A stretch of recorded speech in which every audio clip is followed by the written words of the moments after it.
Today's video is about our secret files. And here is the story. Hello, Ma'am Cheryl. Good day.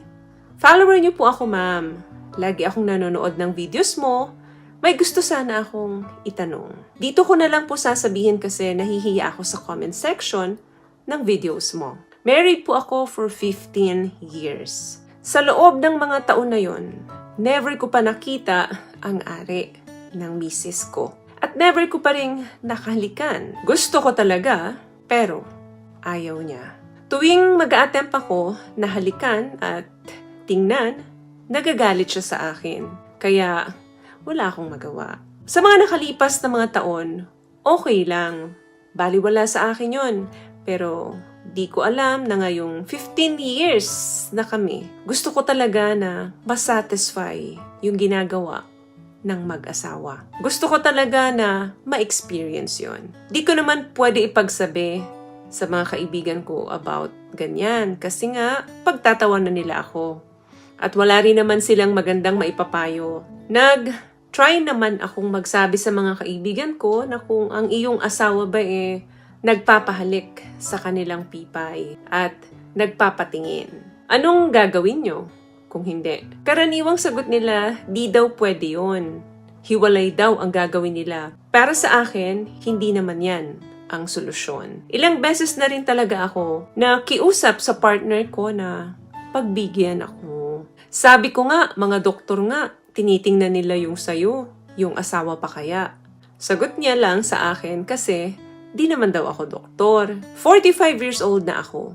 Iba na kasi ang nararamdaman ko. Feeling ko, may reservation ang partner ko. Para sa akin, pag mahal niyo ang isa't isa, gagawin niyo yan para kayo ay lumigaya. Isa pa, di naman masama yan, kaya naghahanap ako ng paraan na ma-reach out kayo kasi feeling ko na de-deprive ko na ang sarili ko. At parang nafe-feel ko na ayaw ko nang makipag-sex sa partner ko.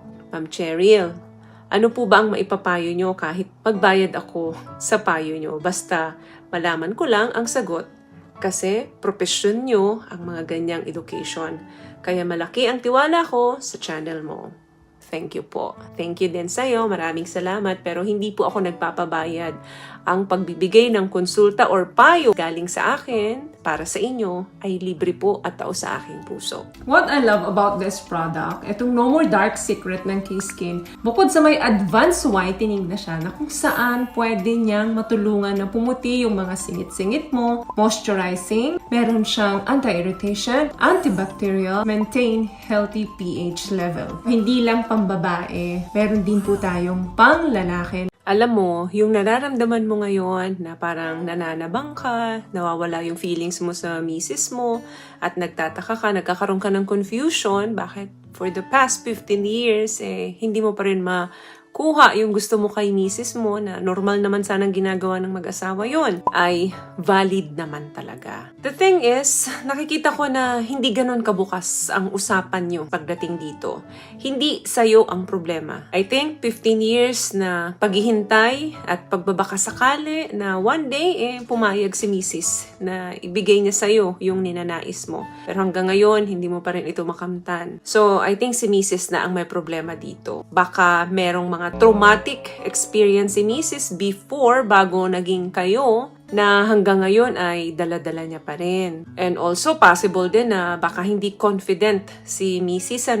na ipakain niya sa'yo yung kanyang down there. Baka nahihiya siya. Habang ginagawa mo yun, may maamoy ka. So, may mga ganong factor. Hindi lang isa, napakaraming factor niyan.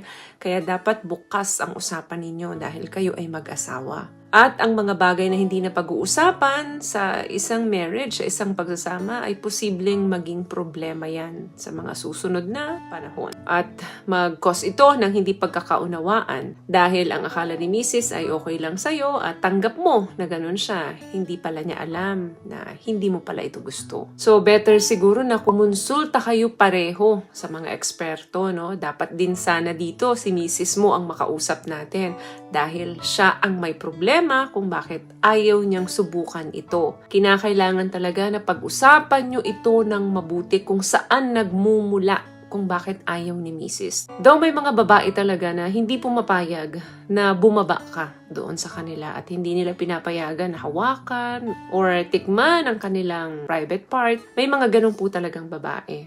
Kausapin mo siya ng masinsinan na baka kahit minsan pwede kanyang pagbigyan dahil mag-asawa naman kayo. Kailangan matulungan mo siyang maintindihan na normal ito. Kailangan maturuan mo siya na maintindihan niya na ano pa man ang maamoy mo, ano pa man ang malasahan mo dyan, ay hindi magbabago ang pagmamahal mo sa kanya. So dapat nandoon yung pag-surrender niya ng buong buo sa'yo. Pero mas maganda sana, no? Mas mabuti na kumonsulta kayo pareho sa mga eksperto para mapag-usapan ninyo ang bawat pag-aalala ng bawat isa. At dapat may namamagitan sa inyong dalawa. Sabi nga, di ba, kapag mag-asawa na kayo, kayo ay nasa under ng marriage. Kung ano ang kay Mr. ay kay Mrs. Kung ano ko yung kay Mrs. ay kay Mr. naman. Kasama dyan yung pag-surrender ng katawan ninyo sa mga asawa ninyo. Pag-surrender ng kusang loob, ng hindi pinipuwersa. So, mas magandang ibinibigay ito ng kusa kesa naman yung pinipilit or sapilitan. Kaya importanteng mag-usap kayo ng masinsinan, ng kalmado at may pagmamahalan para masolusyonan nyo yung mga problemang parating sa inyo. Mas maagapan nyo ito, mas maganda.